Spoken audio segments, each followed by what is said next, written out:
Okay,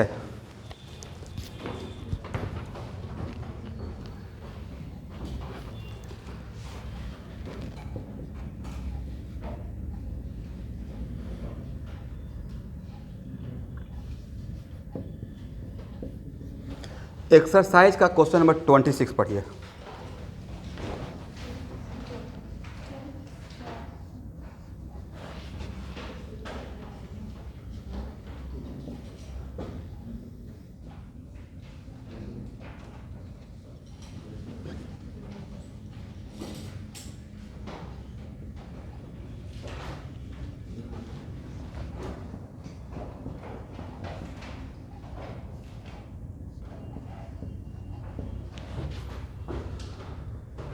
A constant force F equal to m2g/2, F का value कितना है, is applied on the block of mass m1 as shown in figure. The string and the pulley are light and the surface of the table is smooth. Find the acceleration of m1. तो student m1 का acceleration और m2 का acceleration का magnitude, अच्छा m1 का acceleration और m2 का acceleration same रहेगा या डिफरेंट रहेगा? एक्सेलरेशन तो डिफरेंट रहेगा, मैग्नीट्यूड सेम रहेगा। एक्सेलरेशन का मतलब वेक्टर, राइट? इसलिए बोलने का सेंस है, अगर सही से एकदम बिल्कुल सही तरीके से बोला जाए तो उसको बोलेंगे मैग्नीट्यूड। तो मैग्नीट्यूड क्यों सेम रहेगा? तो आपको नहीं था कि एक कांस्टेंट मोशन का एग्जांपल है, इसका मोशन एक दूसरे, इसका मोशन क्या दोनों एक दूसरे से फ्री है या रिलेटेड है? तो ये अगर 1 मीटर इधर जाएगा तो इसको 1 मीटर नीचे आना पड़ेगा, तो इसका डिस्प्लेसमेंट का मैग्नीट्यूड और इसका डिस्प्लेसमेंट का मैग्नीट्यूड सेम रहेगा। करेक्ट है ना? तो सबसे पहले हम लोग फ्री बॉडी डायग्राम बनाते हैं। अब मैं अपने क्वेश्चन में एग्जाम्पल ले रहा हूं कि ए m1 ए एक्सेलरेशन से टुवार्ड्स राइट जा रहा है और m2 ए एक्सेलरेशन से डाउनवर्ड जा रहा है। ये मेरा एजम्पशन है। अगर इस एजम्पशन के साथ अगर ए का वैल्यू पॉजिटिव आ गया मतलब मैं करेक्ट हूँ, और निगेटिव आ गया मतलब उल्टा होगा। तो फ्री बॉडी डायग्राम अगर बनाते, सबको नजर आ रहा है everyone? Free body diagram of m1 कौन कौन सा फोर्स लगेगा? एक तो m1g लगेगा, करेक्ट है ना? एक रहेगा n1 और कौन सा फोर्स? टेंशन, और एक फोर्स F। चलिए इसका मोशन, एक मिनट, इसका मोशन वर्टिकल डायरेक्शन में होगा? नहीं होगा। जब भी होगा हॉरिजॉन्टल डायरेक्शन में। तो सारे फोर्स के कंपोनेंट को टुवार्ड्स राइट रिजॉल्व करते हैं, ब्रेक करते हैं। तो क्या लिख सकते हैं? T minus F equal to m1 into a. अब नाउ अगर if you draw the free body diagram of m2, अगर m2 का फ्री बॉडी डायग्राम ड्रॉ करते हैं तो m2 पे कौन कौन सा फोर्स? एक तो रहेगा m2g और एक क्या रहेगा? टेंशन। सारे फोर्स को मैं डाउनवर्ड डायरेक्शन में रिजॉल्व कर दिया, करेक्ट? तो m2g का कंपोनेंट क्या रहेगा? m2g और t का कंपोनेंट क्या माइनस टी कर दें? हाँ ना, बोलिए। Equal to m2 into a, correct?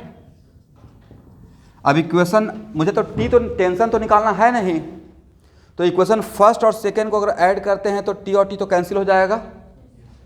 Adding equation first and second, first plus second, तो क्या हो जाएगा? m2g minus f equal to m1 plus m2 into ए,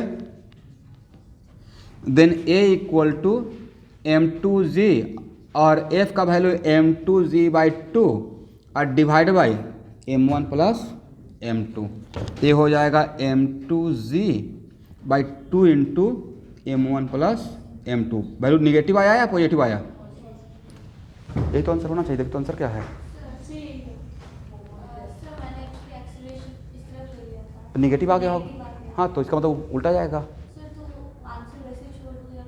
नहीं, तो निगेटिव का मतलब है कि आप वहाँ पे एक लाइन लिखना पड़ेगा कि निगेटिव साइन इंडिकेट दैट मेरा एजम्पशन रॉन्ग हो गया। इसका मतलब है कि ये ब्लॉक किधर जाएगा? Towards right. दोबारा नहीं बनाना है, बट ये लिखना पड़ेगा। वो निगेटिव साइन वहाँ पे कुछ तो मीन कर रहा होगा। क्या मीन किया? कि आपके एजम्पशन के जस्ट उल्टा आ गया होगा एक्शन, ठीक है?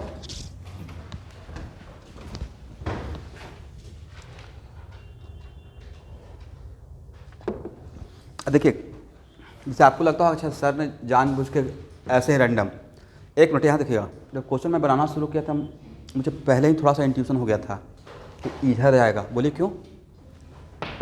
नीचे इस पर M2G लग रहा था और इधर खींच कितना से रहे थे?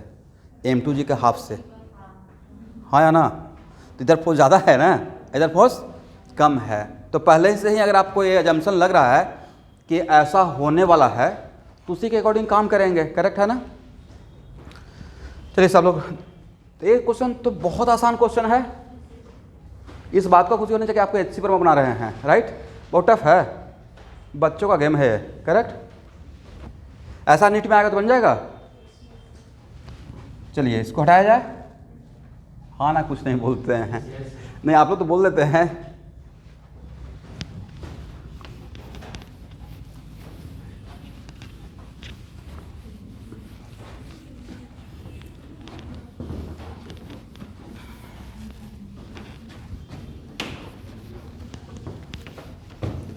मेडिकल में बहुत आसान फिजिक्स आता है भाई, बहुत आसान। पूरा सिलेबस और सफिशिएंट, सिर्फ क्लास का भी प्रॉब्लम कर लिया यार, असाइनमेंट कर लीजिएगा, काम चल जाएगा आपका। ओके, क्वेश्चन नंबर 27 देखते हैं।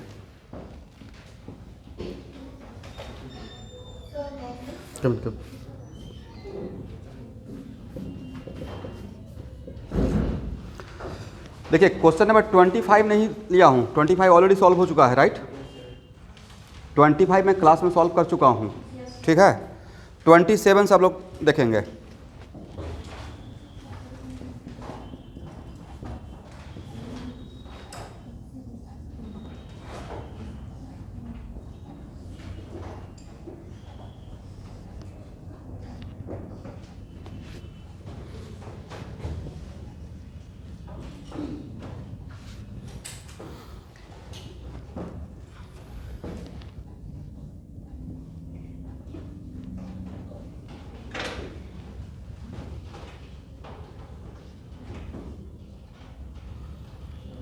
चलिए M1 का मास कितना है? 5 kg और M2 का मास कितना है? और दोनों पे फोर्स डिफरेंट अमाउंट में लगा रहे हैं या सेम अमाउंट? 1 न्यूटन का। अच्छा बताइए, अगर आपको एजम्पशन लेना हो तो आपके अकॉर्डिंग किसको किधर जाना चाहिए? नहीं तो देखिए दोनों फोर्स तो सेम लगाए, मान लेते इन दोनों का मास अगर इक्वल रहता, दोनों पे सेम फोर्स लगाते हैं, मूव करता? नहीं करता, करेक्ट? तो इसके वजह से तो मूवमेंट का चांस नहीं है। इसका तो इसका मास ज़्यादा है तो वेट ज़्यादा होगा, तो इसकी वजह से इसको किधर आना चाहिए? नीचे। तो इसको किधर जाना चाहिए? ये हम लोग ऐसा माने, और मेरा एजम्पशन के कारण अगर सही हो गया मतलब वी आर करेक्ट। बट ये this is the also the example of constant motion. अगर ये 1 मीटर नीचे आएगा, ये स्ट्रिंग का 2 किनारा जुड़ा हुआ है, तो अगर 1 मीटर नीचे आएगा तो इसको 1 मीटर ऊपर जाना पड़ेगा कंपनसेट करने के लिए। तो जो डिस्प्लेसमेंट का जो मैग्नीट्यूड रहता है वही तो एक्सेलेरेशन का रिलेशन बनता है। तो इसका एक्सेलेरेशन अगर ए है मैग्नीट्यूड वाइज, तो इसका भी एक्सेलेरेशन क्या रहेगा? ए रहेगा मैग्नीट्यूड वाइज, करेक्ट है? अब फ्री बॉडी डायग्राम बनाइए।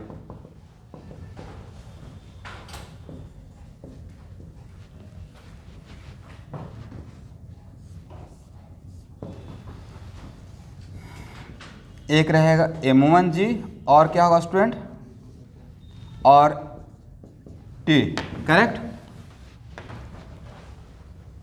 और अकॉर्डिंग टू माई एजम्पशन जो मैंने माना है उसके अकॉर्डिंग सारे फोर्स कंपोनेंट को नीचे की तरफ रिजॉल्व कर रहा हूँ। तो क्या रहेगा? M1G अब प्लस F अब माइनस T इक्वल टू क्या लिख सकते हैं? M1A। चलिए now draw the free body diagram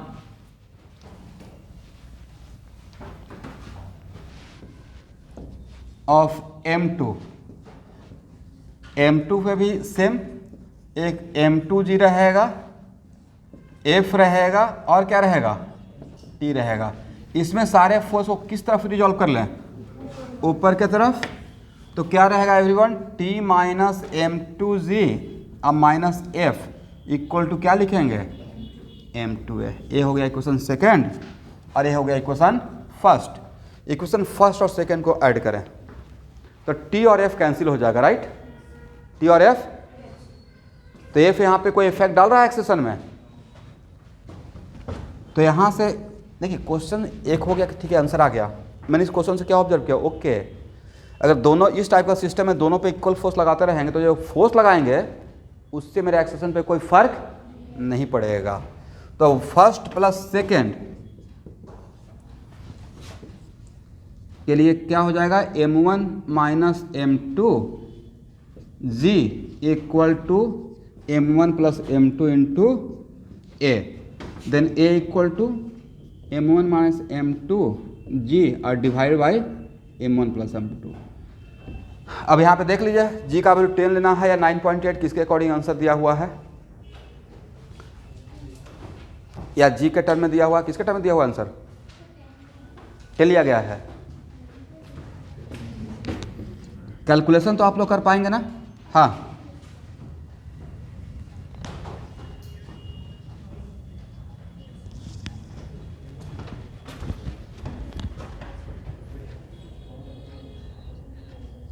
एक minute,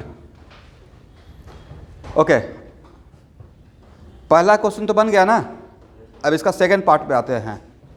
describe the motion of m1 if the string break but f continue to act. चलिए स्टूडेंट ध्यान सुनिएगा, मोशन अंडर ग्रेविटी का मतलब क्या होता है,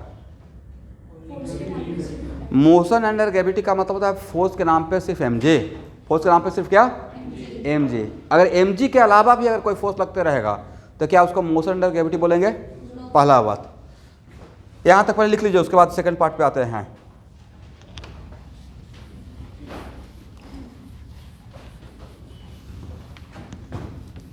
अब यहां देखिए स्टूडेंट,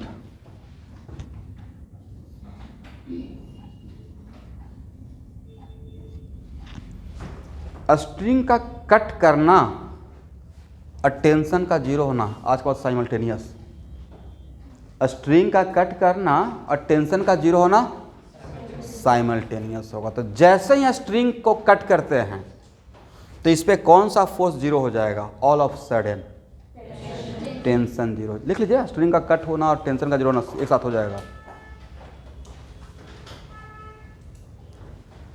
और इसको रेक्टेंगुलर बॉक्स में ये पॉइंट हो गया आपका, दूसरी जगह हेल्प करेगा। स्ट्रिंग का कट होना और टेंशन का जीरो होना अलग अलग या साथ साथ, एक साथ हो जाएगा। तो जैसे ही स्ट्रिंग को कट करते हैं एवरीवन, तो स्ट्रिंग को जैसे ही कट करेंगे, भाई एक काम तो आप भी इसको डिस्क्राइब कर सकते थे। तो अब स्ट्रिंग कट होने से सिर्फ एक फोर्स इसमें गायब हो जाएगा, वो कौन सा फोर्स, टेंशन खत्म हो जाएगा। बाकी तो दो फोर्स लगते रहेगा, कौन कौन सा, ए लगते रहेगा और ए लगते रहेगा, करेक्ट। तो जैसे ही स्ट्रिंग कट होगा तब इसका एक्सेशन में एफ का भी कंट्रीब्यूशन हो जाएगा, हाँ या ना। जब तक स्ट्रिंग के साथ अटैच था तब तक एफ का कंट्रीब्यूशन है, वहाँ देखिए तो एफ आया है क्या, नहीं आया है। बट अब इसका जैसे स्ट्रिंग को कट करते हैं तो क्या पहले वाला ही एक्सेशन रहेगा या एक्सेशन चेंज हो जाएगा, एक्सेशन अलग हो जाएगा, करेक्ट है। तो मान लेते हैं कि स्ट्रिंग को कट करने के बाद m1 m2 दोनों का अलग अलग हम लोग एक्सेशन निकाल के देखते हैं, करेक्ट है everyone.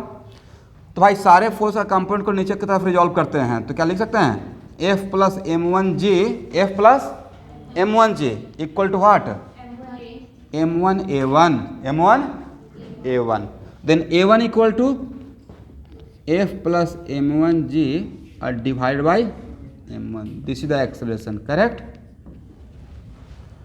This is the acceleration of what, m1। What about m2, same acceleration, बोले सेम कॉन्सेप्ट, क्या रहेगा। तो कट होने के बाद दोनों का एक्सेलरेशन अलग अलग रहेगा, कट होने के बाद दोनों का एक्सेलरेशन सेम रहेगा या अलग अलग हो जाएगा। अब ये अपने और कट, यहाँ देखिएगा, बिफोर कटिंग द स्ट्रिंग इसका एक्सेलरेशन ऊपर की तरफ था और इसका एक्सेलरेशन कट होने के बाद इसका फ्री बॉडी डायग्राम बनाइए, एफ डी ऑफ m2। तो जैसे ही कट करते हैं तो अब इस पे फोर्स कौन कौन सा लग रहा है, m2g, और कौन सा फोर्स लग रहा है, f। मान लेते हैं कि इस पे भी f कंटिन्यू हो गया, इस पे भी f लग ही रहा है। ये क्वेश्चन का मेरा पार्ट था नहीं, बट आप ये बता रहे हैं क्योंकि इससे पहले बिफोर कटिंग द स्ट्रिंग ये ऊपर जा रहा था एक्सेशन से। टेंशन अब रहेगा नहीं रहेगा। तो भाई सारा फोर्स नीचे की तरफ लग रहा है तो एक्सेलरेशन पे किधर रहेगा? मैंने ए नहीं बोला, ध्यान सुनिएगा, कि जस्ट कट करते ही ए नीचे आने लगेगा। करेक्ट? इज इट कंपलसरी कि जिस तरफ एक्सेलरेशन रहता है पार्टिकल सिर्फ उधर ही जा सकता है? फॉर एग्जाम्पल इस मार्कर को मैं ऊपर फेंक दिया, प्रोजेक्ट किया, फोर्स किधर लग रहा था? नीचे। एक्सेलरेशन किधर था? नीचे। बट ऊपर गया या नहीं गया? तो हो सकता है कि जिस टाइम पे कट कर रहे हैं उस टाइम पे कुछ स्पीड गेन कर लिया होगा ऊपर की तरफ। इसका स्पीड किधर, वेलोसिटी किधर रहेगा? ऊपर की तरफ। और इसका वेलोसिटी किधर रहेगा? Before cutting the string. Cut किए तो ऑल ऑफ सडन एक्सेलरेशन का डायरेक्शन चेंज हो गया, बट वेलोसिटी तो ऑल ऑफ सडन जीरो नहीं होगा। वो पहले थोड़ा ऊपर जाएगा, कम्स इनटू व्हाट? रेस्ट, तब वापस नीचे आएगा। करेक्ट है ना? तो इसका सारे फोर्स के कंपोनेंट को अगर नीचे की तरफ रिजॉल्व करते हैं then m2g plus f equal to क्या लिखेंगे? m2a a2, then a2 equal to क्या हो जाएगा? m2g प्लस f और डिवाइड बाई m2।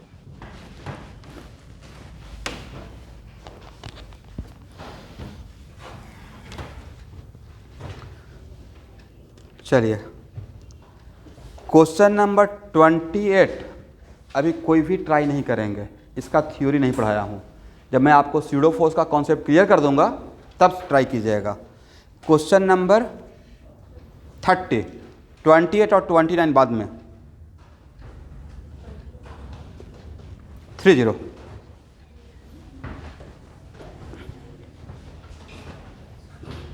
फिर से बोलिए।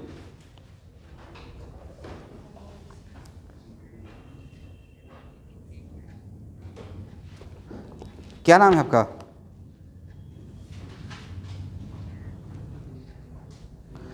भाई सिर्फ क्वेश्चन नंबर 23 में तो खुद ही 23 पे स्टार लगाया था, राइट? और आपको बताया था कि 23 ट्राई करके देखिएगा। आज क्लास में 23 सॉल्व कर दूंगा पहले, लेकिन मेरे सीक्वेंस को फॉलो तो कीजिए।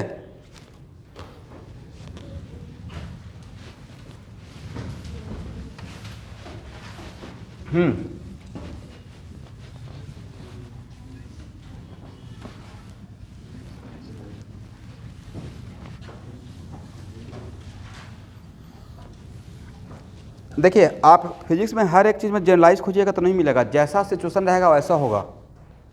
इनका क्वेश्चन है कि जब स्ट्रिंग कट हो जाएगा तो क्या हर समय, या स्ट्रिंग टेंशन नहीं रहेगा तो क्या हर समय एक्सेलरेशन सेम रहेगा, डिफरेंट रहेगा? अभी जो आप काम कर रहे हैं इसमें लिखा हुआ नहीं है, बट आप वैक्यूम में काम कर रहे हैं। किस में काम कर रहे हैं? एयर रहेगा तो एयर का ड्रैग भी रहेगा, एयर रेसिस्टेंस। बाइक चलाते हैं तो रेसिस्टेंस किधर रहता है? आगे की तरफ या पीछे की तरफ? और जितना ज़्यादा स्पीड रहता है उतना ज़्यादा एयर ड्रैग लगता है। वो सब यहाँ पे कंसिडर कर रहे हैं? नहीं कर रहे हैं। तो जैसा सिचुएशन रहेगा तो भाई करना क्या है? मुझसे पूछने से पहले तो अच्छा ये है कि ड्रॉ सर, मैं फ्री बॉडी डायग्राम ड्रॉ करूँगा, जो फोर्स आएगा उसके अकॉर्डिंग काम करेंगे। करेक्ट?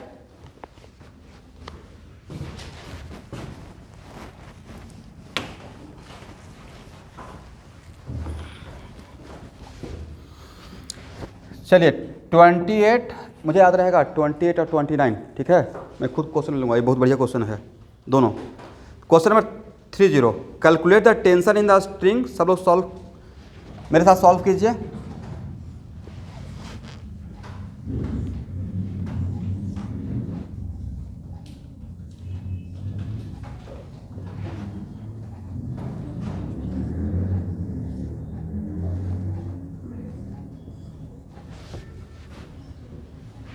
ये है 1 kg और ये भी है 1 kg। इसको नाम m1 दे देते हैं और इसका नाम m2 देते हैं। Calculate the tension in the string, the pulley and the string are light and all surface are frictionless. 1 minute, देखिए पहले प्रॉब्लम को आप फिल कीजिए। सबसे पहले ये बताइए कि यहाँ पे पुली मूव कर रहा है, दोनों पुली फिक्स है। मान लेते हैं कि सपोज कीजिए कि ये ब्लॉक यहाँ से यहाँ 1 मीटर चला गया। कितना मीटर? 1 मीटर। तो कितना स्ट्रिंग लूज होगा? 1 मीटर। वो 1 मीटर स्ट्रिंग कौन एब्जॉर्ब करके फिर से स्ट्रिंग को टाइट करेगा? तो इसको कितना नीचे जाना पड़ेगा?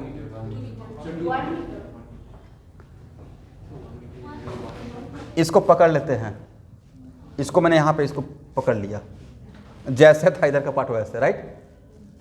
इसको खींच कर यहाँ ले आते हैं, कितना मीटर से 1 मीटर। तो आपका यही तो लूज हुआ, ये पार्ट लूज हुआ क्या? नहीं हुआ। तो अगर ये यहाँ से आ गया तो ये ब्लॉक कितना रिलीज किया? 1 मीटर। मैं इस टाइप का एक एग्जांपल लिया हूँ जो क्वेश्चन नंबर 31 में आएगा, उसमें 2 मीटर रहेगा, राइट। लेकिन क्वेश्चन नंबर नेक्स्ट क्वेश्चन में कुछ और सिचुएशन रहेगा, उसे पुली मूव करके रिलीज किया है, करेक्ट है ना। यहाँ पे ये ब्लॉक अगर 1 मीटर यहाँ से स्ट्रिंग देगा तो ये ब्लॉक कितना मीटर नीचे जाएगा? 1 मीटर ही, क्योंकि सिर्फ यहाँ का स्ट्रिंग ही लूज हुआ है, यहाँ का स्ट्रिंग लूज हुआ है नहीं हुआ है, करेक्ट है ना। दैट्स वाई इसका एक्सेलरेशन का मैग्नीट्यूड और इसका एक्सेलरेशन का मैग्नीट्यूड डिफरेंट रहेगा, सेम रहेगा। तो मान लेते हैं कि इसका एक्सेलरेशन का मैग्नीट्यूड ए है, तो इसका एक्सेलरेशन का मैग्नीट्यूड क्या रहेगा? ए रहेगा। बट ये ब्लॉक किधर मूव करेगा? टुवर्ड्स लेफ्ट, और ये किधर मूव करेगा? Towards downward. अब now draw the free body diagram. यहाँ से यहाँ तक एक ही स्ट्रिंग है, तो same string same tension, same string same tension.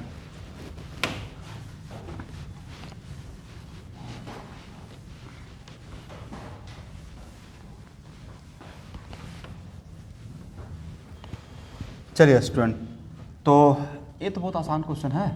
Free body diagram of M2, कौन कौन सा फोर्स? M2G, और कौन सा फोर्स? टेंशन। सारे फोर्स को नीचे की तरफ रिजॉल्व करते हैं डाउनवर्ड डायरेक्शन में, तो M2G minus T equal to क्या लिखेंगे?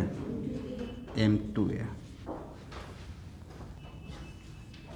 और फ्री बॉडी डायग्राम अगर M1 का ड्रॉ करते हैं तो M1 पे कौन कौन सा फोर्स? एक M1G रहेगा, एक नॉर्मल कॉन्टैक्ट फोर्स रहेगा और एक टेंशन रहेगा। और सारे फोर्स को हम लोग टुवर्ड्स लेफ्ट रिजॉल्व करते हैं। इसका कंपोनेंट कितना मिलेगा? 0। इसका भी कंपोनेंट कितना मिलेगा? सिर्फ किसका कंपोनेंट मिलेगा आपको? T का। तो T इक्वल टू लिख सकते हैं M1A। इतना आसान तो था। अब इक्वेशन फर्स्ट और सेकेंड को ऐड कर दीजिए तो T और T आपस में गायब हो जाएगा, right. Adding equation first and second तो कितना हो जाएगा everyone? M2G equal to M1 plus M2 into a, हाँ या ना। Then A equal to M2G और divide by M1 plus M2। ये तो एक्सेशन आ गया। और अगर इसमें टेंशन पूछा जाएगा तो इसमें A का वैल्यू पुट कर दीजिएगा, टेंशन निकल जाएगा। इसमें A का वैल्यू पुट करेंगे तो क्या निकल जाएगा? टेंशन निकल जाएगा। सही है ना। तो मुझे नहीं लगता कि बहुत लेंदी प्रॉब्लम है, तो स्ट्रेट फॉरवर्ड। मैं अभी आसान क्वेश्चन ही ले रहा हूँ, ठीक है। यहाँ तक हो गया। यहाँ देखिएगा,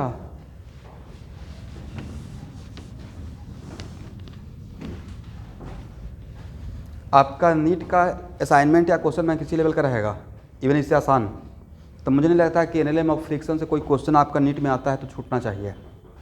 और छूट जाता है इसका मतलब आप सही से क्लास नहीं किए हैं, जस्ट आ रहे हैं और जा रहे हैं। सिंपल सी लॉजिक है, ठीक है। क्योंकि एनएलएम और फ्रिक्शन मिलाकर मैं क्लास में ही कम से कम, यहाँ देखिएगा निवेर, कम से कम 60 प्लस प्रॉब्लम मैं क्लास में सॉल्व करवा दूंगा, हर डिफरेंट टाइप का, करेक्ट। तो 60 प्रॉब्लम मैं क्लास में ही सॉल्व करवा दिया, उसके बाद आराम से आपको मोमेंटम मिल जाता है। और 60 प्रॉब्लम सॉल्व कराने के पीछे मेन मकसद ये रहता है, Newton's law of motion of friction में फार्मूला तो है ही नहीं। फार्मूला नाम का कुछ चीज़ है क्या यहाँ पे? एक ही फार्मूला तो है, F इक्वल टू m है, और दूसरा फार्मूला है draw the free body diagram. बाकी तो कोई फार्मूला नहीं है। फ्रिक्शन में फार्मूला 1 या 2, Fs less than equal to Fs max, Fs less than equal, but वो है बहुत इंपॉर्टेंट, उससे कमाल कमाल का प्रॉब्लम बनता है, ठीक है। तो फ्रिक्शन भी बहुत हाई लेवल का डील कर दूंगा। उतना प्रॉब्लम को अगर आप सही से डाइजेस्ट कर लेते हैं तो एक्चुअली, जैसे सपोज कीजिए कि अभी मैं 12th वालों का जेईई मेन के लिए रिवीजन स्टार्ट करवाया हूँ कल से, क्योंकि रिवीजन 90% बच्चों को रिवीजन करने भी नहीं आता है। तो रिवीजन करने, आपके पास 2 साल का सिलेबस को रिवीजन करना है, ऐसा सोचिए। प्लानिंग भी तो कोई चीज़ होता है या ना। तो 2 साल का सिलेबस को रिवीजन करना है और आपके पास 3 महीना बचा हुआ है। तो उस टाइम पे इमोशन को बहुत कंट्रोल में रखना पड़ता है। नहीं तो ऐसा नहीं रहता कि एक चैप्टर पढ़ रहे हैं तो 10 जगह से बना लें। तो भाई ये ऐसा कीजिएगा तो एक ही चैप्टर पूरा महीना पढ़ते रह जाइएगा। तो हम लोग डरते क्या है कि पता नहीं क्वेश्चन छूट जाएगा, बट यकीन मानिए कि न्यूटन फर्स्ट लॉ भी कोई चीज़ है, लॉ ऑफ इनर्शिया। इसका मतलब है कि किसी चैप्टर में तो जब रिवीजन का प्लानिंग जब स्टार्ट करेंगे तो मैं बस यही बोलूँगा कि मेरा क्लास नोट्स का थ्योरी और मेरा क्लास में करवाया हुआ प्रॉब्लम उसको भी बनाना नहीं है, सिर्फ देख लीजिए। और क्वेश्चन बैंक का 30 से 40 प्रॉब्लम नीट में आया हुआ या JEE में आया हुआ, हालांकि उसमें 100 प्रॉब्लम भी मिल सकता है, बट हार्डली 40 या 50 प्रॉब्लम बनाने के बाद छोड़ दीजिए। कुछ क्वेश्चन बना लीजिए और कुछ क्वेश्चन को पढ़ लीजिए। अगर मन से क्वेश्चन पढ़ रहे तो नहीं लगता दिमाग में सोल्यूशन आ गया।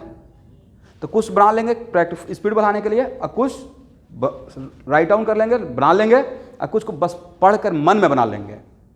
सारा मन में नहीं बनाएंगे, कुछ को लिखना पड़ेगा। तो 40 क्वेश्चन बैंक का JEE मेन का बनाते बनाते आप मोमेंटम में आ गए, मतलब आप रिदम में आ गए, और स्टॉप कीजिए, फिर नेक्स्ट चैप्टर। इतना ही करना होता है। और उस टाइम पे आपको ट्रस्ट करना पड़ेगा कि नहीं, जो सर क्लास में पढ़ा दिए हैं, प्रॉब्लम करवा दिए हैं, उससे मेरा काम चल जाएगा, और वास्तव में काम चल जाएगा। ठीक है, तो इस तरीके से रिवीजन होता है। रिवीजन का टाइम पे आप सारा उठा लीजिएगा। 10 book like rest and motion का कवर हो पाएगा कभी से? आप बोलिएगा नहीं, सारा प्रॉब्लम का आंसर तक आ जाएंगे, मतलब वो फिर आपका प्लानिंग सही नहीं है। लास्ट में ऐसे होता है। ठीक है, तो फटाफट हर एक चीज़ को प्लानिंग रिवीजन कर लेना है। यही होगा ना कि किसी चैप्टर का एक आध क्वेश्चन नहीं लगेगा, बट 80% क्वेश्चन आपसे लग जाएगा, क्योंकि रिवीजन पूरा जब जैसे ही कंप्लीट हो जाएगा तो आप कॉन्फिडेंस में आ जाएगा। अच्छा, सब कुछ दोबारा रोटेट हो गया, देख लिए।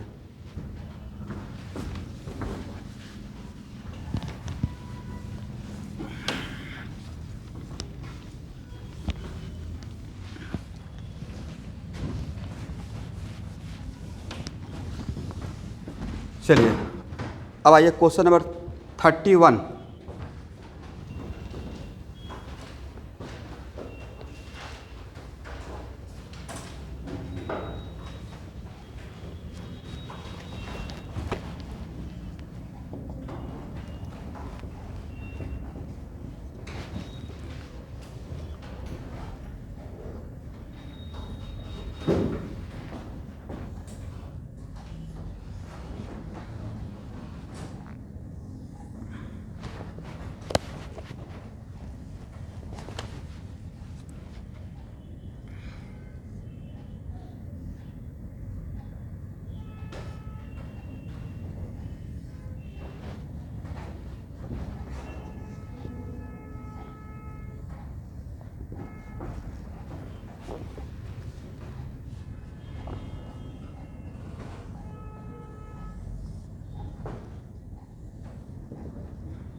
चलिए, आप लोग भी क्वेश्चन पढ़ लिए होंगे, थोड़ा डायग्राम ड्रॉ कर लीजिए।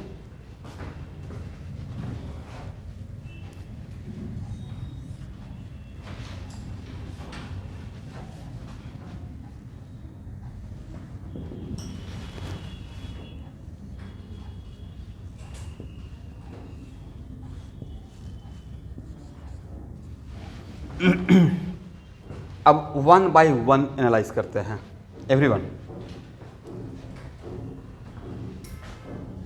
M1 डायरेक्टली किससे अटैच है? क्या M1 इस स्ट्रिंग से अटैच है?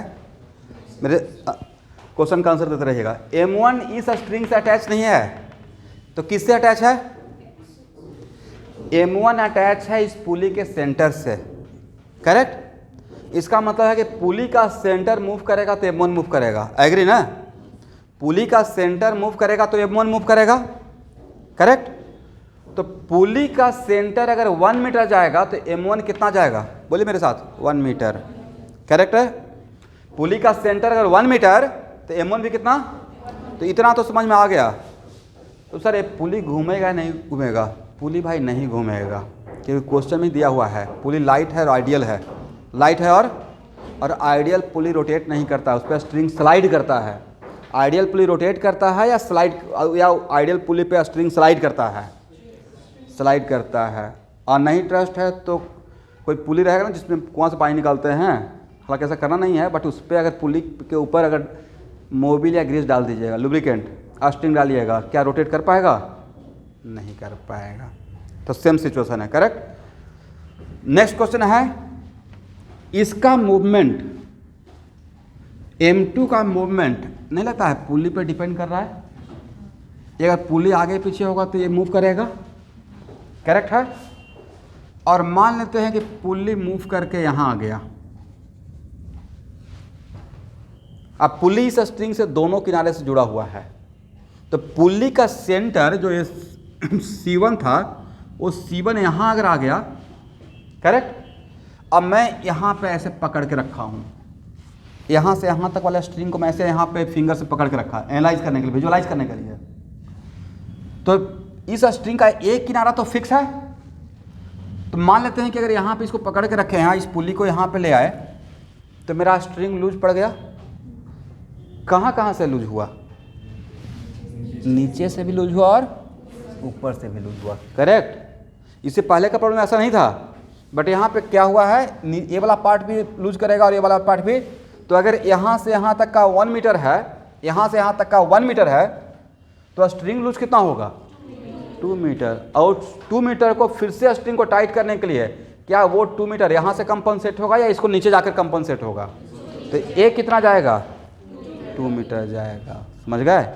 इसका मतलब है कि मान लेते हैं कि M2 नीचे बाई से आया है और C1 X से आया है। कितना है? C1 सेंटर X से, तो बाई और X में क्या रिलेशन रहेगा? Y equal to 2X, where X is what? Where X is the displacement of center of the pulley. X is the displacement of center of the pulley, correct? But centre of the पुली को X से move करने के बाद string मेरा 2X से loose पड़ गया, तो उसको कंपनसेट किससे किया गया है? ब्लॉक M2 से, करेक्ट। अब यहाँ देखिएगा, तो पुली के सेंटर का डिस्प्लेसमेंट और M1 का डिस्प्लेसमेंट डिफरेंट है, सेम है। अगर पुली का सेंटर X से मूव किया तो M1 कितना से मूव करेगा? X से ही मूव करेगा। इसका मतलब है कि M1 का डिस्प्लेसमेंट कितना रहेगा? X। अब M2 का डिस्प्लेसमेंट कितना रहेगा? बाई। तो और दोनों का रिलेशन क्या है? तो बताए थे कि जो डिस्प्लेसमेंट का रिलेशन रहेगा, डिस्प्लेसमेंट का मैग्नीट्यूड का जो रिलेशन रहेगा वही किसका हो जाएगा? एक्सेलरेशन का। इसका मतलब है कि इस केस में इसका और इसका सेम एक्सेलरेशन नहीं होगा। तो अगर इसके एक्सेलरेशन को A2 मानते हैं और इसके एक्सेलरेशन को अगर A1 मानते हैं, तो क्या डायरेक्टली यहां से लिख सकते हैं A2 इक्वल टू 2A1? आया ना? A2 इक्वल टू एक रिलेशन तो यहाँ से मिल गया। ये रिलेशन अगर नहीं सही से लिखते तो क्वेश्चन नहीं सॉल्व होगा। यहाँ तक हो गया? समझ में आया? चलिए अब फ्री बॉडी डायग्राम ड्रॉ कीजिए M1 का।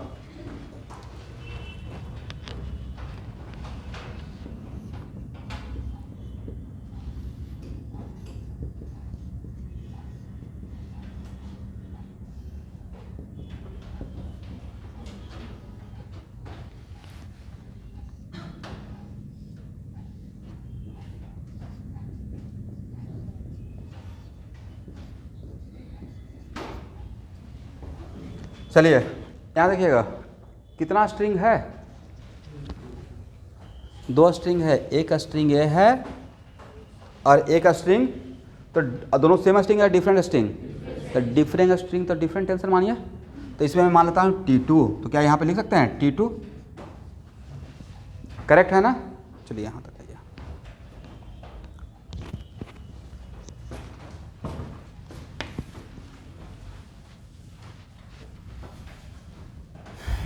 A free body diagram of M1।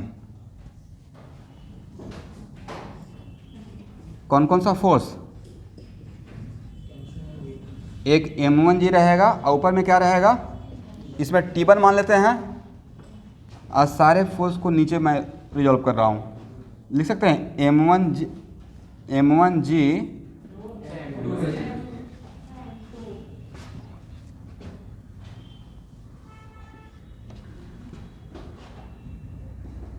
m2g minus T1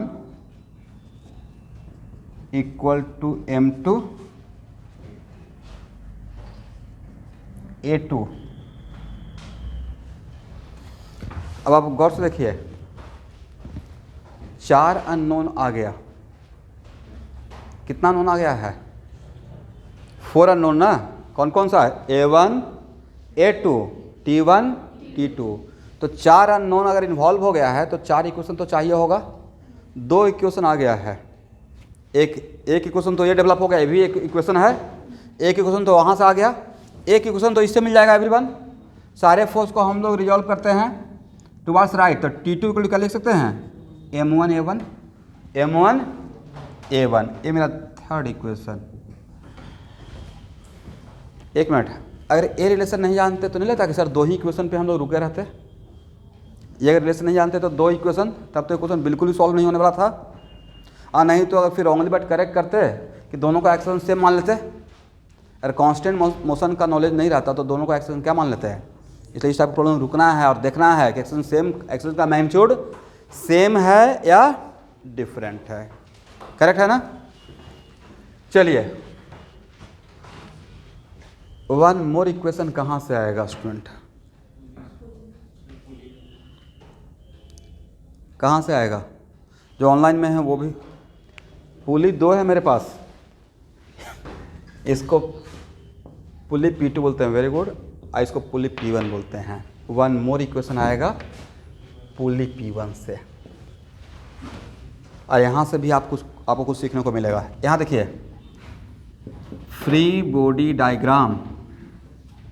आपको नहीं लग रहा कि सर T1 और T2 में किसी भी तरीके से रिलेशन मिल जाए तो काम बन जाएगा, या कुछ नहीं तो एक और इक्वेशन मिल जाए तो काम बन जाएगा? तो पुली P1 पे कौन कौन सा फोर्स? mg तो रहेगा नहीं क्योंकि मासलेस पुली है।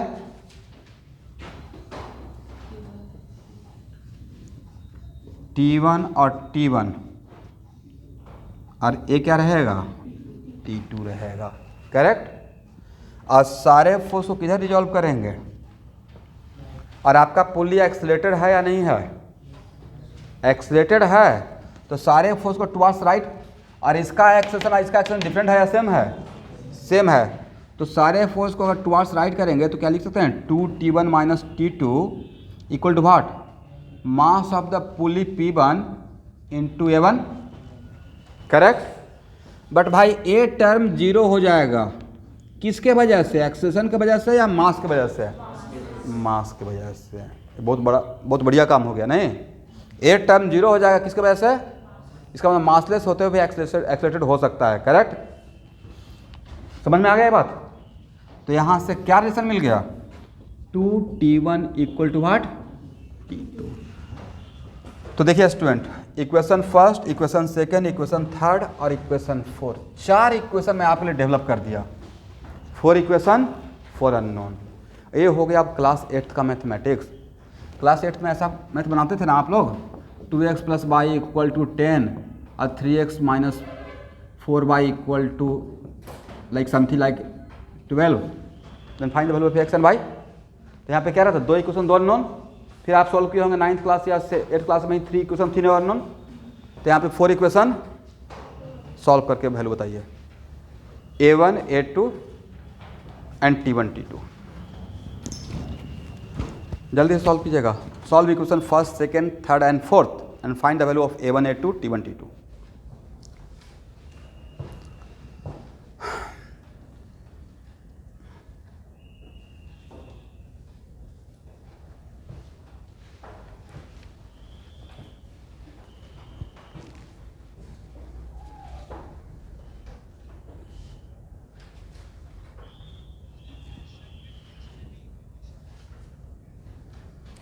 बट भाई क्वेश्चन में तो मास दिया हुआ है ना, ये मेरे अननोन नहीं है। M is given, right?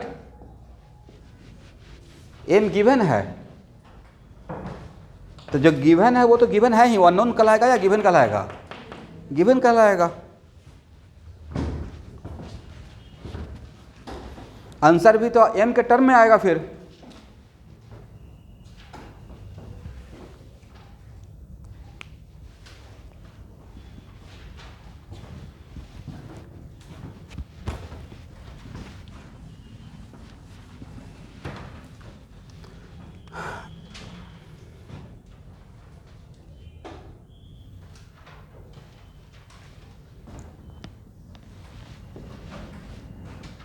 देखिए स्टूडेंट, मैं आपके जगह पर रहता, यहाँ देखिए, ध्यान से देखिएगा, इतना टाइम नहीं लेता।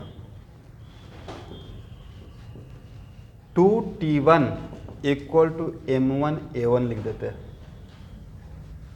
हाँ या ना। 2T1 equal to what? M1A1, correct. और यहाँ से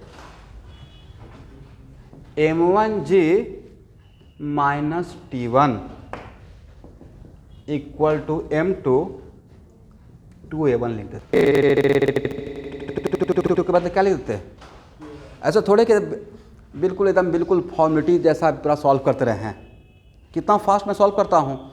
अब ये दो इक्वेशन आपसे नहीं सॉल्व हो पाएगा। M1 M2 तो पता है, तो अब यहाँ पे कितना इक्वेशन कितना अननोन बना दिए?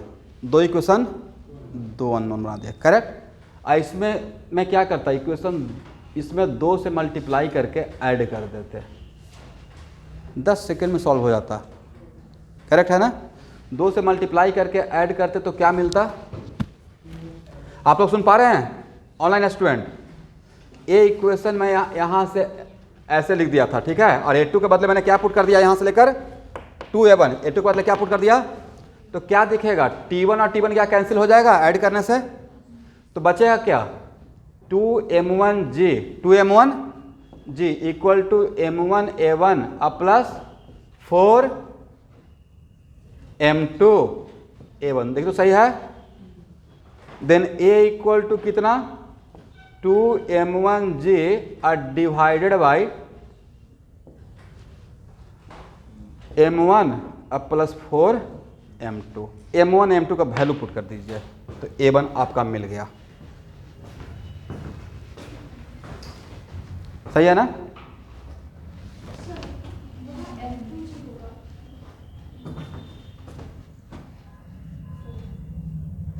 ओ सॉरी,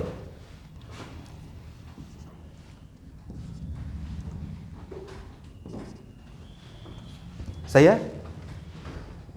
तो A1 का वैल्यू कितना आ जाएगा एवरीवन?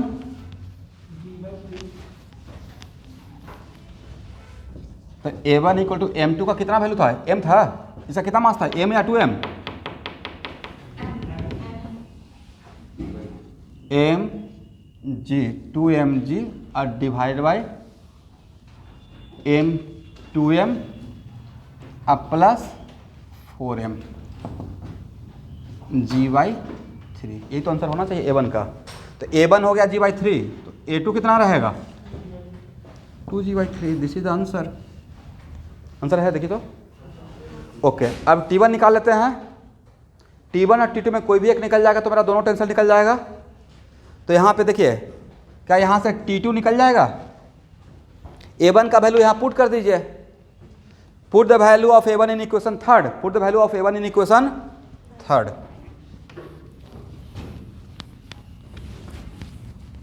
ये बढ़िया क्वेश्चन था आपके लिए।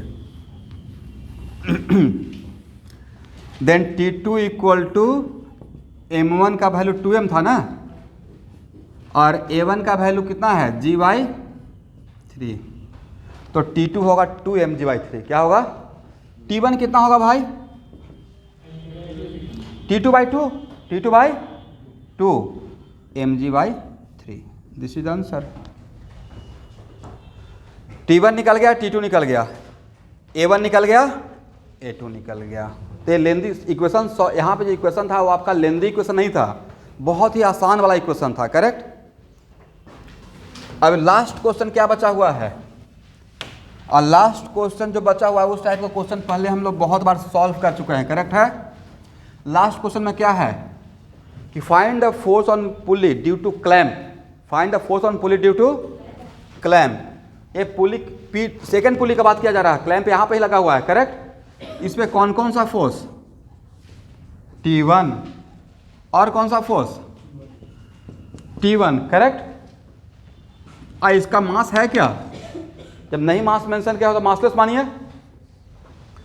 तो भाई इसको इस पे और एक कौन सा फोर्स लगेगा, force on pulley due to what, clamp या एक्सेल, करेक्ट। और ये तीनों फोर्स मिलकर इस पे नेट फोर्स क्या रहेगा, 0, करेक्ट। तो नहीं लगता कि इन दोनों का रिजल्टेंट को काउंटर करेगा, इन दोनों का रिजल्टेंट को कौन काउंटर करेगा, इस टाइप का क्वेश्चन तो पहले ले चुके हैं।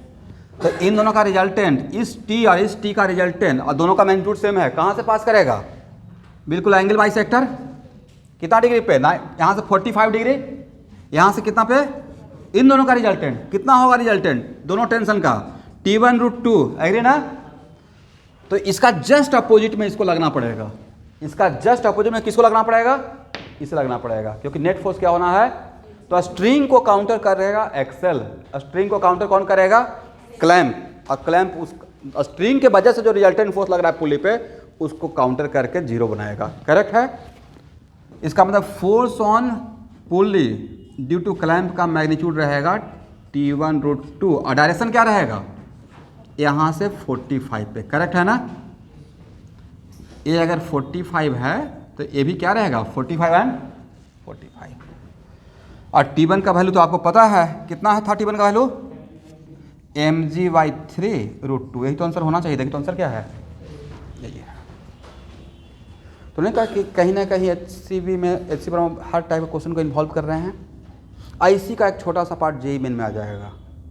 जैसे इस बुक को भी अगर सही तरीके से कवर कर लिया जाए, 10 ग्रंथ पढ़ने से ज्ञान नहीं होता, एक ही ग्रंथ को सही से पढ़ लीजिए, है ना।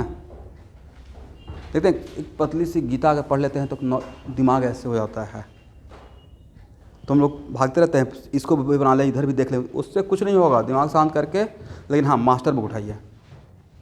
कुछ तो इस बुक में ख़ास बात रहता होगा कि पिछले 10-20 साल से या 30 ईयर से, 1990 से बहुत फेमस हो चुका है, मतलब उनका ओरिएंटेशन। इसमें पहले आपको फिजिक्स में इंटरेस्ट डेवलप करता है, धीरे धीरे थोड़ा टफ, फिर थोड़ा टफ, ऐसे करके आगे, करेक्ट। अचानक से टफर प्रॉब्लम ले लिया जाए, इंटरेस्ट आएगा आपको, तो डर हो जाएगा सब्जेक्ट से। ये हो गया।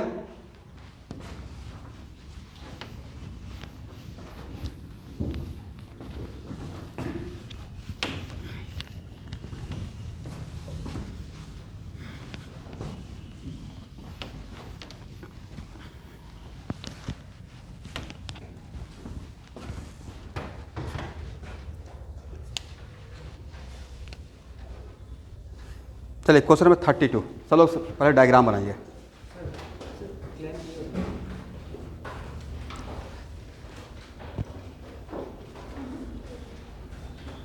यहाँ पे क्लैंप एक ही जगह पे लगा हुआ था, सेकेंड पुल्ली में, राइट, जो फिक्स था, करेक्ट है ना।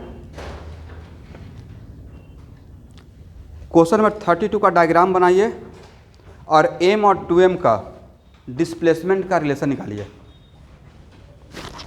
M और 2M का डिस्प्लेसमेंट के मैग्नीट्यूड का रिलेशन निकालें।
चलिए यहाँ देखिए,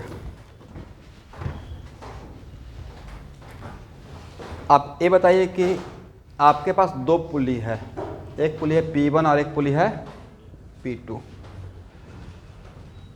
पुल्ली, कौन सा पुल्ली फिक्स है, कौन सा पुल्ली मूव कर रहा है?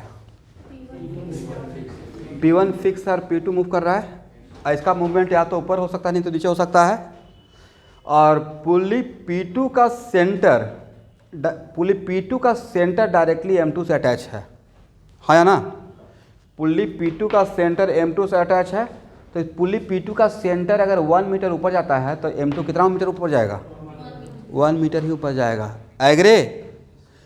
Displace movement of block M2 totally depends on movement of centre of the pulley P2। तो इसका अगर मूवमेंट 1 मीटर ऊपर, तो ये भी कितना मीटर ऊपर? 1 मीटर ही जाएगा। यहाँ तक ये बात समझ में आ गया? कहने का मतलब ये हुआ कि इसका जो पुल्ली, इस पुल्ली का जो एक्सेशन रहेगा डायरेक्टली वही एक्सेशन M2 का रहेगा। यहाँ तक समझ में आ गया है? इसका मतलब है कि एक्सेलरेशन ऑफ पुल्ली P2 और एक्सेशन ऑफ ब्लॉक 2 डिफरेंट रहेगा या सेम रहेगा? सेम रहेगा। यहाँ तक हो गया। अब चलिए, मुझे नहीं पता है कि ये ऊपर जाएगा या नीचे आएगा, ये बात पता नहीं है, बट आपको समझाने के पॉइंट ऑफ व्यू से देखिए स्टूडेंट, मैंने यहाँ पे ऐसे इस स्ट्रिंग को यहाँ पे प्रेस कर दिया, करेक्ट? और अगर ये पुली 22 से ऊपर चला गया, पुली का सेंटर कहाँ से कहाँ 22 से ऊपर गया, तो ये पुली अगर ऊपर जाएगा तो कितना तरफ स्ट्रिंग को रिलीज करेगा? ओनली वन साइड या दोनों साइड? दोनों साइड रिलीज करेगा, इधर भी बाई और इधर भी बाई। तो स्ट्रिंग लूज कितना पड़ गया? 2 बाई। पुली का सेंटर 22 से ऊपर जाने से स्ट्रिंग कितना लूज पड़ गया? 2 बाई। अब वो 2 बाई यहाँ से टाइट होगा क्या? तो उस 2 बाई को अगेन कौन टाइट करेगा? एब्जॉर्ब कौन करेगा? M1। तो इसको कितना लेना पड़ेगा? 2 बाई। और 2 बाई लेकर किधर आना पड़ेगा?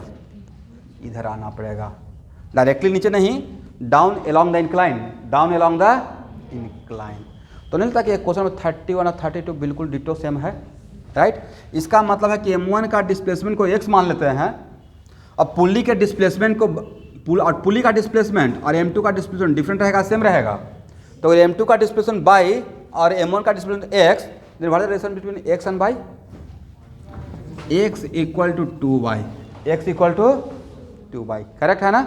और इसका एक्सेशन मान लेते हैं A1। क्या मान लेते हैं? A1। तो क्या बोल सकते हैं? A1 equal to 2A2, A1 equal to, एक रिलेशन मुझे कांस्टेंट मोशन से मिला, ठीक है? इसलिए यहाँ पे इसका एक्सेलरेशन और इसका एक्सेलरेशन सेम नहीं है, दोनों का एक्सेलरेशन का मैग्नीट्यूड क्या है? डिफरेंट है। यहाँ तक आइए, समझ में यहाँ तक आ गया है?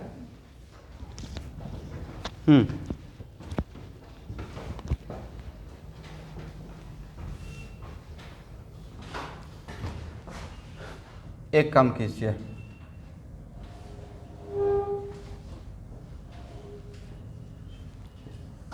ये है M2, ठीक है स्टूडेंट? क्या है? और डायरेक्टली यहाँ पे ही मैं फोर्स लगा के ऊपर लेके जा रहा हूँ इस सेंटर को, और ऊपर खींच रहे हैं। तो अगर ये सेंटर 1 मीटर से ऊपर जाएगा तो ये कितना मीटर से ऊपर जाएगा? कितना मीटर से? 1 मीटर से ही जाएगा, करेक्ट है ना? ये अगर 1 मीटर से ऊपर तो ये भी कितना जाएगा? 1 मीटर से ऊपर। दैट्स वाई इस पुली का, इस सेकेंड पुली का सेंटर का डिस्प्लेसमेंट और M2 का डिस्प्लेसमेंट डिफरेंट रहेगा, सेम रहेगा? सेम रहेगा, करेक्ट है? तो ये अगर ऊपर 22 से गया तो ये भी कितना से जाएगा? 22 से जाएगा, करेक्ट है? ठीक है ना एवरीवन? ये डायरेक्टली इस स्ट्रिंग से नहीं अटैच है, ये डायरेक्टली M2 क्या इस स्ट्रिंग से अटैच है? नहीं है। ये तो अटैच था इसके सेंटर से, किससे? ये दूसरी बात है कि इसका सेंटर जितना ऊपर नीचे करेगा, डिस्प्लेसमेंट लेगा, उतना ही सेम डिस्प्लेसमेंट इसका होगा, क्योंकि डायरेक्टली अटैच है, करेक्ट? चलिए, अब उसके बाद तो 2 अननोन तो अभी आ गया। अब फ्री बॉडी डायग्राम ड्रॉ कीजिए। तो मान लेते हैं कि इसमें टेंशन T2 है और मैं अपने क्वेश्चन में M2 का एक्सेशन ऊपर मान रहा हूँ और इसका action down along the incline मान रहा हूँ। और इस स्ट्रिंग में इसका डिस्प्लेसमेंट बाई लिया हूँ सेंटर का, किसका? सेंटर का।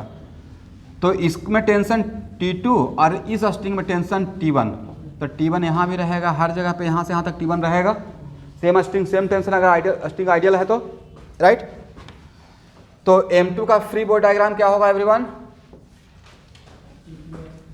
FBD ऑफ M2, एक तो फोर्स रहेगा M2G और क्या रहेगा?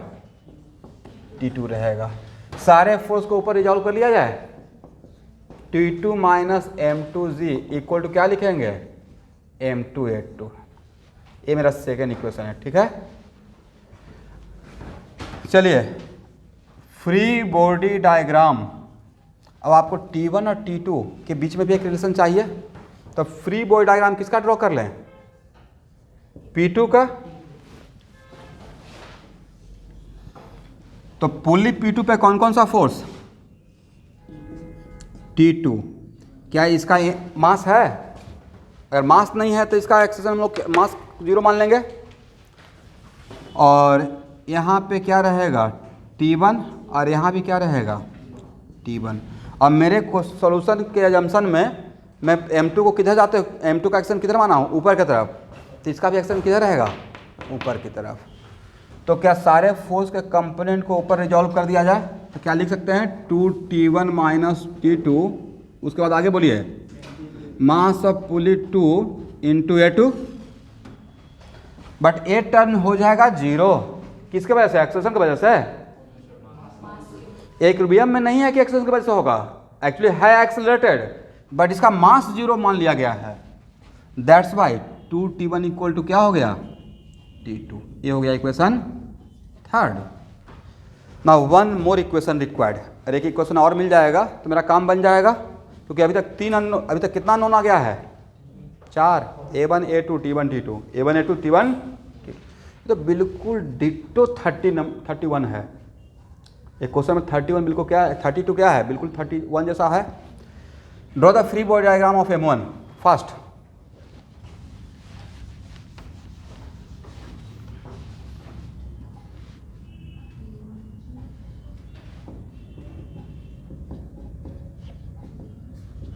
कौन कौन सा फोर्स? M1G। और कौन सा फोर्स? N1। और कौन सा फोर्स? T1। और तो कोई फोर्स नहीं लग रहा है। सारे फोर्स के कंपोनेंट को down along the incline draw कर रहे हैं। किधर? Along the incline.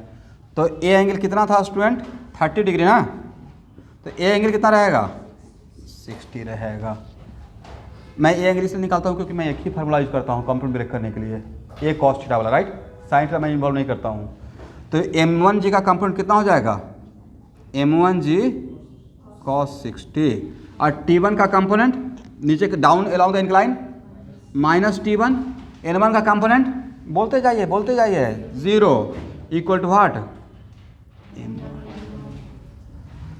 तो भाई इस फिजिक्स इसमें इतना ही था, बाकी मैथमेटिक्स है। क्या equation first second third fourth को सॉल्व करके आप बहुत स्मार्टली सॉल्व कर सकते हैं मेरे जैसा। प्रीवियस प्रॉब्लम मैंने क्या किया था, जहाँ पे A2 था वहाँ पे A2 को A1 के टर्म में कन्वर्ट कर दिए थे। A2 किसके टर्म में? और जहाँ पे T2 था वहाँ पे T2 को T1 के टर्म में कन्वर्ट कर दिए थे। तो सॉल्व करके आंसर निकालिए। A1 को सॉल्व कीजिए।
आ गया आंसर, वेरी गुड।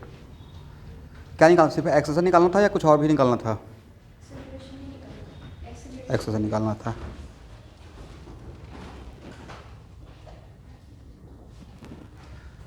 तो इसमें सबसे ज़्यादा की पॉइंट था दोनों के बीच में एक्सेशन का रिलेशन, यही की पॉइंट था। बाकी तो देखिए 90% क्वेश्चन कहाँ पे सॉल्व हो जाता है, जैसे ही आप फ्री बॉडी डायग्राम ड्रॉ कर दिए, राइट। प्लस साथ में कुछ तो जानना पड़ेगा, जितना ज़्यादा नॉन इन्वॉल्व हो गया उतना ही क्वेश्चन तो आना पड़ेगा। जैसे यहाँ पर 4 अननोन है, 4 इक्वेशन किसको लेकर डेवलप करें, तो क्वेश्चन बनाते बनाते आइडिया लगना स्टार्ट हो जाता है। ठीक है, सबका आंसर आ गया एवरीवन, ऑनलाइन के बच्चे?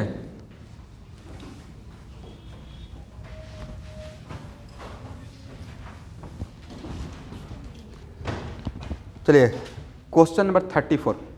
क्वेश्चन नंबर 33 बहुत कमाल का प्रॉब्लम है, अभी नहीं बनेगा आपसे। क्वेश्चन नंबर 34, जो भी क्वेश्चन बीच में आ रहा है जिसमें स्यूडो फोर्स का कॉन्सेप्ट है उसको मैं अभी लीव कर रहा हूँ। ठीक है, दोबारा ले लूँगा जब स्यूडो फोर्स पढ़ाते रहूँगा तो।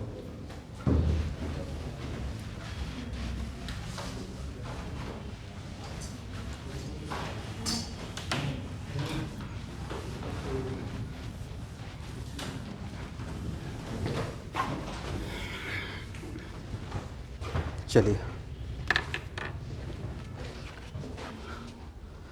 Question number 34, find the acceleration of block A and B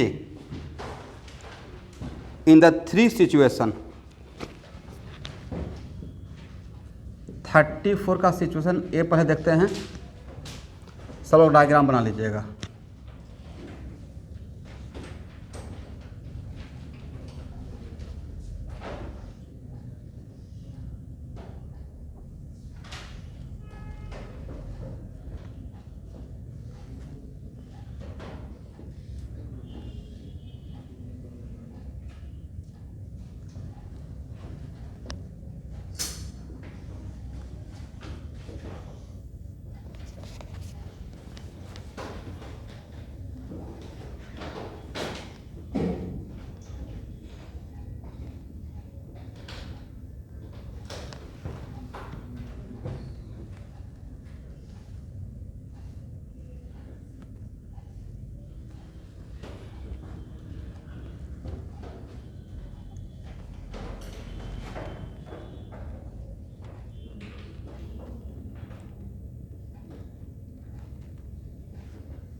यहाँ देखिए स्टूडेंट, एक इंटरेस्टिंग फैक्ट, बाद में बात करते हैं इस क्वेश्चन पे।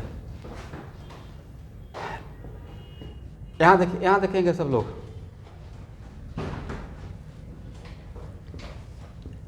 जनरली हम लोग के माइंड में क्या रहता है, इस टाइप का वुड मशीन का प्रॉब्लम में जनरली माइंड में रहता है कि अगर M1 ग्रेटर देन M2 है तो M1 M2 को टान लेगा ऊपर की तरफ, पुल कर लेगा। ये ज़्यादा भारी हो गया ना, तो ए नीचे और ए ऊपर। बट कभी इमेजिन किए हैं कि कम मास वाला ज़्यादा मास वाले को ऊपर खींच ले? This is the quality of mechanics. Sometimes ऐसा भी हो सकता है कि कम मास वाले, भाई ये सब आप कभी इमेजिन करेंगे कि एक फिंगर एकदम जस्ट एक फिंगर से हाथी को, एलिफेंट को उठा रहे हैं? उठा सकते हैं। कौन सा प्रिंसिपल? आर्किमिडीज का प्रिंसिपल, राइट। इतना तो नाम सुने हैं, पावर स्टीयरिंग का गाड़ी आ गया है, सुने हैं ना, एडवांस क्वालिटी का गाड़ी आ गया है। पहले के टाइम पे स्टीयरिंग बहुत घुमाना पड़ता था, आज देखते हैं फिंगर से स्टीयरिंग लोग घुमा लेते हैं। इसका मतलब क्या, स्टीयरिंग हल्का हो गया है?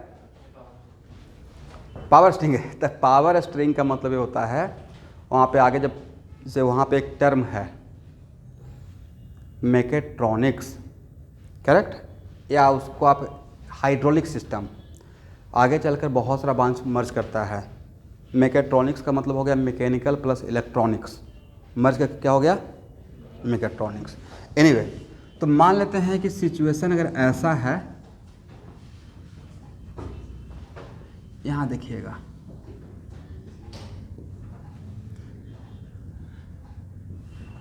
कितना कमाल का चीज़ है। एक फ्लूइड है, ठीक है, लिक्विड कोई, और यहाँ पे एक पिस्टन लगाए हुए हैं और यहाँ पे एक पिस्टन लगाए हुए हैं, और यहाँ पे बस आपने 1 न्यूटन का फोर्स लगाया। कितना? 1 न्यूटन, करेक्ट। तो 1 न्यूटन तो फोर्स इक्वल टू क्या होता है? Pressure by area, pressure by, तो प्रेशर इक्वल टू क्या हो जाएगा? फोर्स इनटू, तो एक्चुअली क्वालिटी है कि जितना प्रेशर यहाँ पे आप डेवलप करेंगे वही सारा प्रेशर यहाँ पे हर जगह पे ट्रांसफ़र हो जाएगा। क्या हो जाएगा? ट्रांसफ़र लिक्विड में। तो आपने प्रेशर तो इतना डेवलप किया, इसका A1 मान लेते हैं, F1 A1, F1 A है, वही प्रेशर एक्चुअली यहाँ पे लग जाएगा, प्रेशर सेम हो जाएगा, करेक्ट। अब मैं क्या A2 कर लिया, तो इस प्रेशर जो, एक मिनट, इस प्रेशर के वजह से प्रेशर यहाँ का जो प्रेशर आप एक्स्ट्रा प्रेशर जो डेवलप कर दिए, सेम लेवल पे मान लीजिए, ऐसे हर पॉइंट पे वो प्रेशर, जो प्रेशर यहाँ पे इस फोर्स की वजह से होता है, उस हर लिक्विड के हर पॉइंट पे वो प्रेशर क्रिएट हो जाता है, ठीक है। तो यहाँ पे F2 इक्वल टू क्या लिखिएगा? P/A2, यहाँ का P, और P था कितना? F1 by, sorry, pressure into area ना स्टूडेंट, प्रेशर इंटू एरिया। अब प्रेशर कितना था? F1 A1। कहीं पे कुछ मिस्टेक तो नहीं हो रहा है? ओह,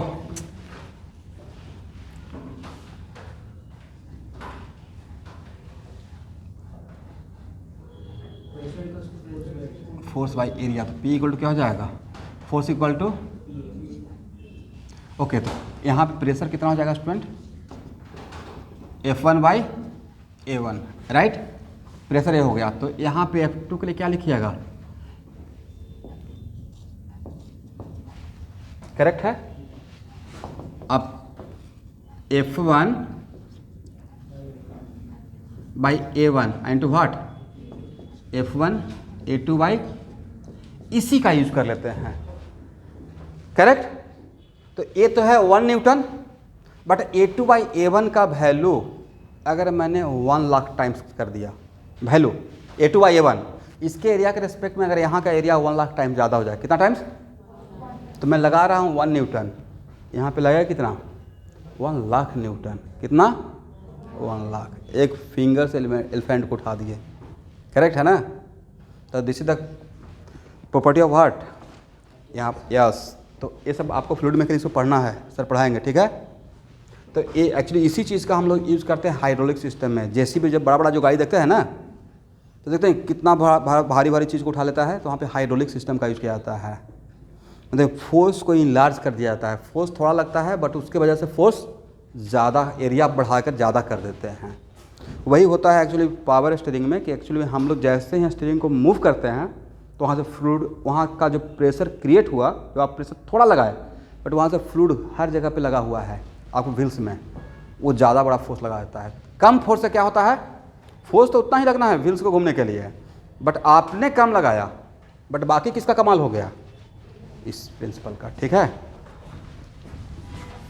एनीवे, तो जनरली हम लोग क्या देखते हैं स्टूडेंट की, जनरली इस टाइप का वुड मशीन का अरेंजमेंट में जिसका मास ज़्यादा रहता है वो नीचे आता है, ये ऊपर जाएगा।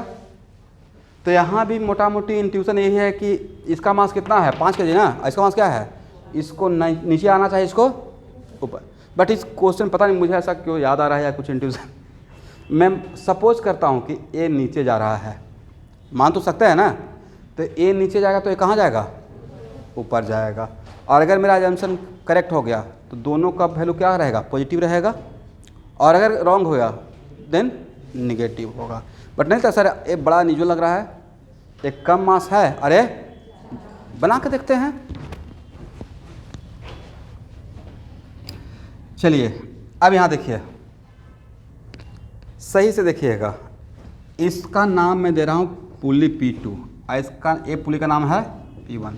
कौन सा पुल्ली, यहाँ देखिएगा, कौन सा पुल्ली मूवेबल है, कौन सा पुल्ली फिक्स है? P2 मूवेबल है, राइट। अब पुल्ली P2 का सेंटर डायरेक्टली किससे अटैच है?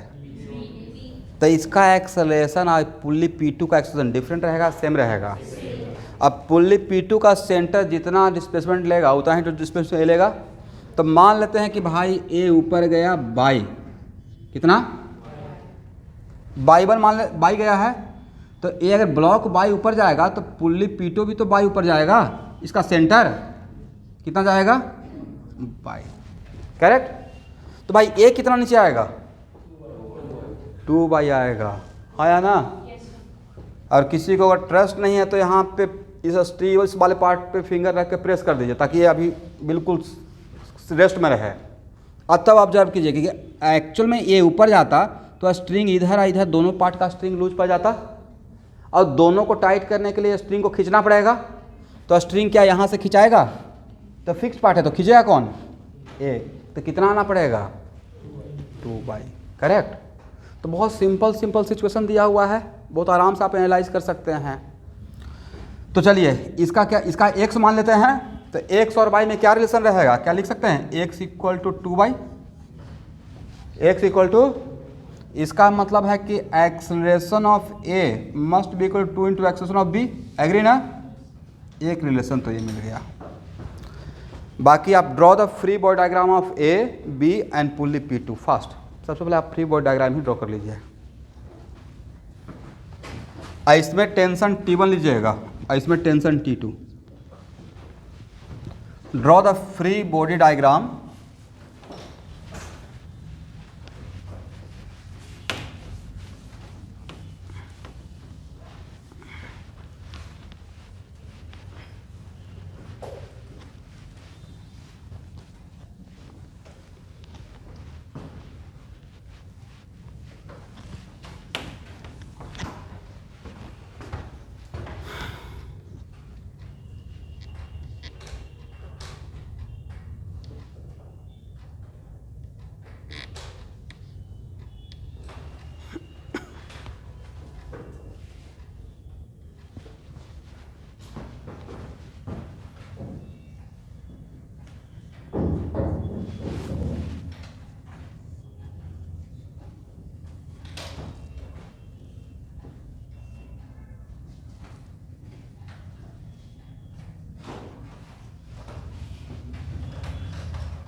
देखिए। तो आप लोग का यहाँ तक सही है? सही है।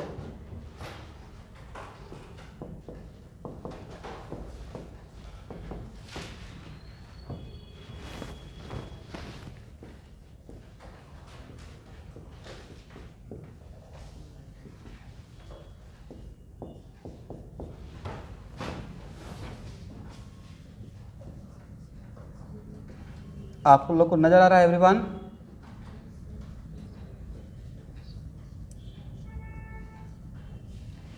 लास्ट में क्या लिखे हैं?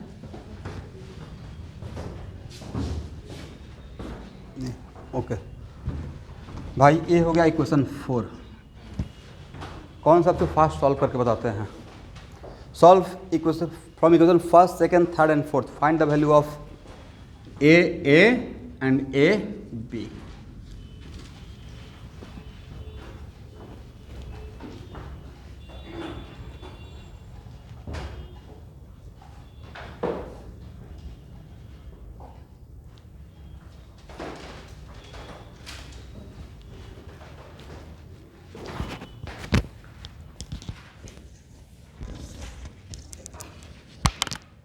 फिजिक्स का एक बढ़िया सा नोट्स बनाइएगा।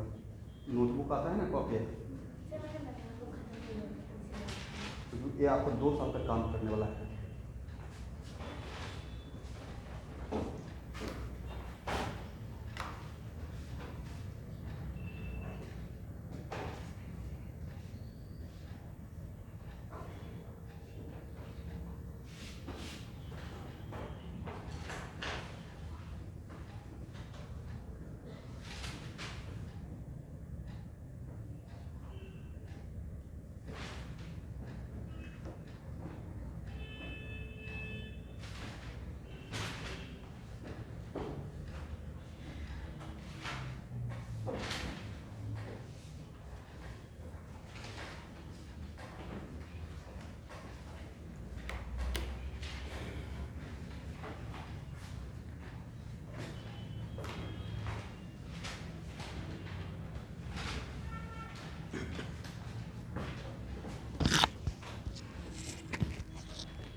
आंसर देखिए तो आंसर आता है।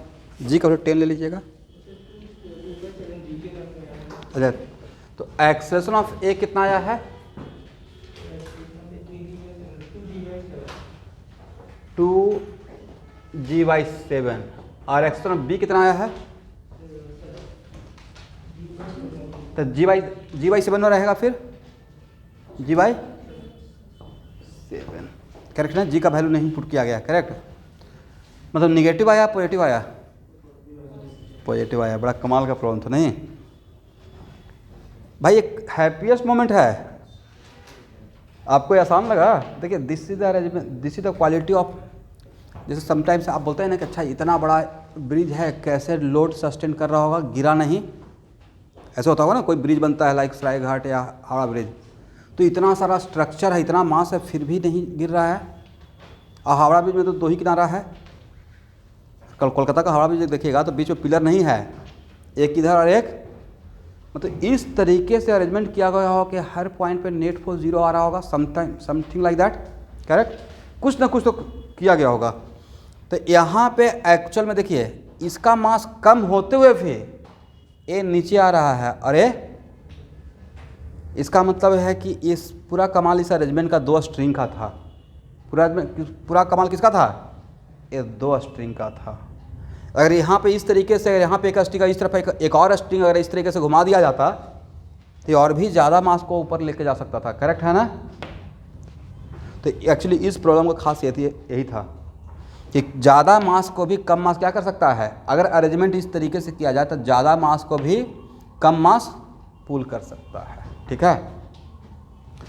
मतलब जो हम लोग का यहाँ पे फर्स्ट टाइम अगर आप इस क्वेश्चन को देख रहे हैं तो जो आपका इंट्यूशन रहता है वो डैम से नहीं रहता कि ये नीचे जाना चाहिए, अरे ऊपर आना चाहिए। बट मैंने एक उल्टा माना था, चल मुझे याद ही था कि शायद इसमें ऐसा ही होता है, ठीक है। तो मैंने जो माना उसके अकॉर्डिंग करेक्ट हो गया, सही है स्टूडेंट। इसका 34 का बी और सी क्या आप लोग ट्राई करेंगे? बिल्कुल सेम पैटर्न पे है, डायग्राम अलग है। तो कल का क्लास में मैं कौन कौन सा क्वेश्चन डिस्कस करूंगा उसको लिखवा रहा हूँ। मतलब आप लोग अगर घर पे बना लेते हैं तो और भी अच्छी बात है, यहाँ पर रिवीजन हो जाएगा। 34 का बी एंड सी डिस्कस करूँगा।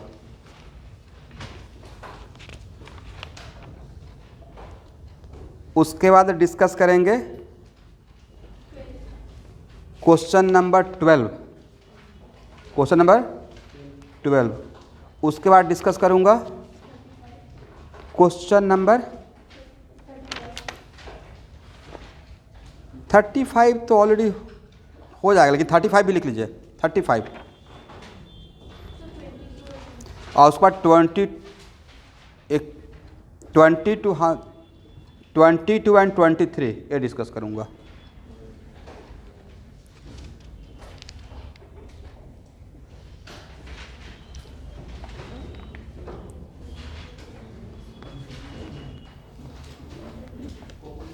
ओके, पहले इतना क्वेश्चन देखते हैं। इतना क्वेश्चन डिस्कस करने के बाद मैं फिर थ्योरी आगे बढ़ाऊंगा। थ्योरी का मतलब है कि फिर मैं लूँगा लाइक वेइंग मशीन पढ़ा दूंगा। फिर क्या पढ़ाएंगे? Spring force. फिर क्या लेंगे? Pseudo force. और तब कहीं से भी क्वेश्चन बना सकते हैं, ठीक है। तो अभी मैं एक मिनट, स्प्रिंग बैलेंस पे क्वेश्चन लेने से बच रहा हूँ। स्यूडो फोर्स का क्वेश्चन लेने से अभी मैं अपने आप को बचा रहा हूँ, ठीक है, क्योंकि नहीं पढ़ाया हूँ। हाँ बोलिए।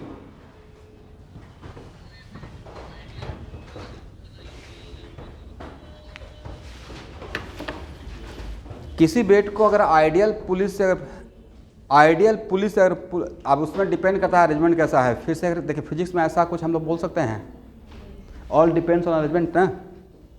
अब आप यहाँ पे आपको बोलते कि देखिए भाई यहाँ एक मिनट,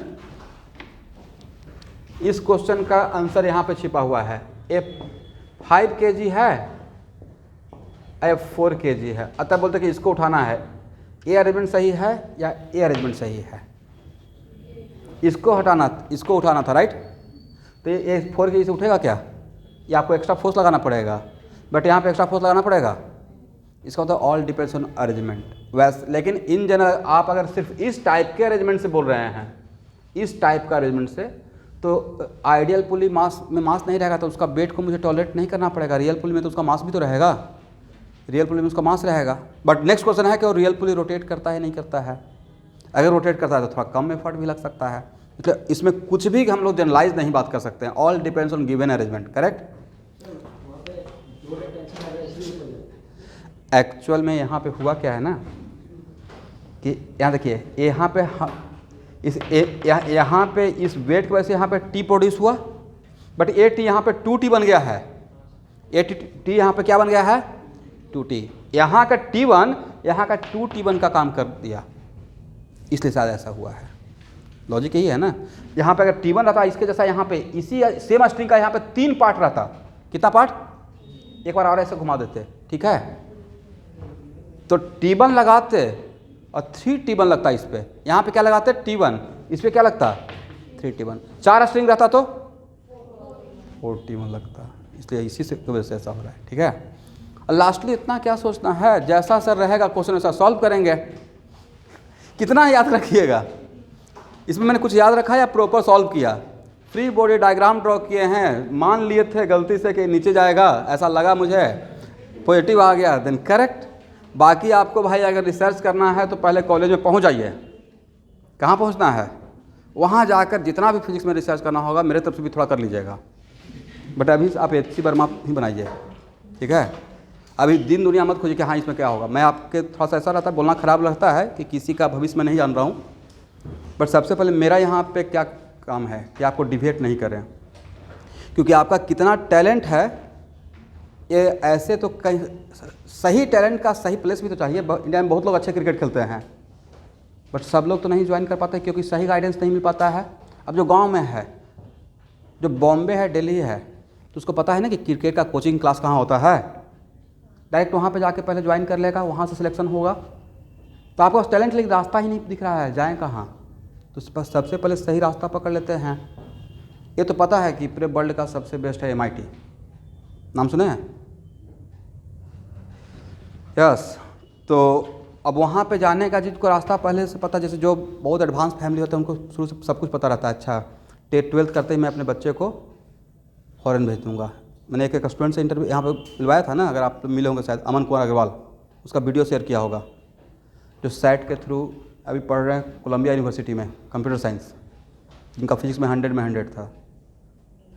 तो उनको पहले से पता था, डे 1 से पूछे थे क्या करना है, तो सर जेईई में IIT तो देना है बट मुझे फॉरेन से MS करना है।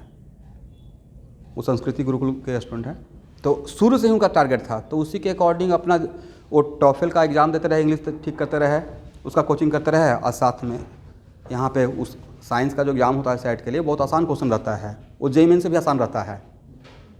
बट रास्ता पता नहीं है, अगर रास्ता पता भी है तो पैसा नहीं है बाहर जाने के लिए, राइट।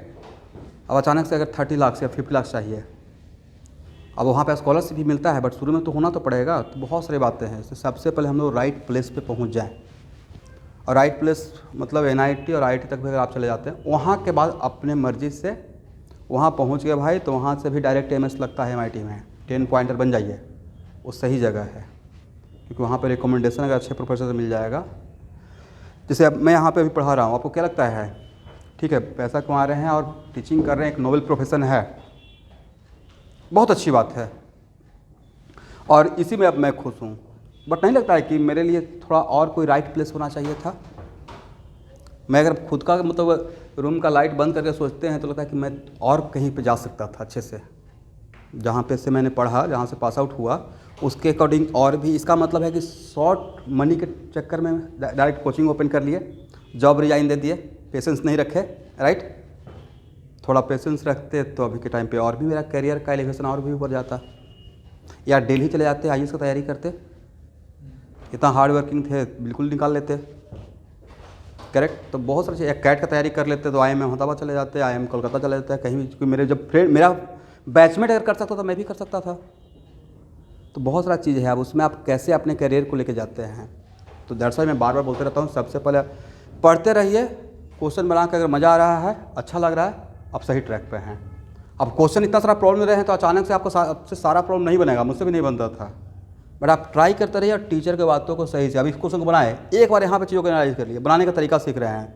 अब मैं जैसे मैंने 34 का BNC बोल दिया, अब जो इसमें बिल्कुल जिसको करना ही है वो टाइम ही नहीं देखेगा, आज ही जाके लगा लेगा क्वेश्चन को, कैसे सर बोले हैं, इसमें क्या है, बना के देखते हैं। तो ऐसे आपको इंटरेस्ट आना पड़ेगा। ऐसा नहीं कि कोई पूछ कर रहा है भाई उठ जाओ 8 बजे तक क्यों सो रहे हो, सुबह 5:30 में उठकर 6 में उठ के पढ़ लेंगे, राइट। सुबह सुबह स्कूल भी है तो अपना 5:30 में उठ के 1 आवर पढ़ के फिर स्कूल जा रहे हैं। मतलब आपको कैसे टाइम चुराना है कोई सिखाएगा नहीं।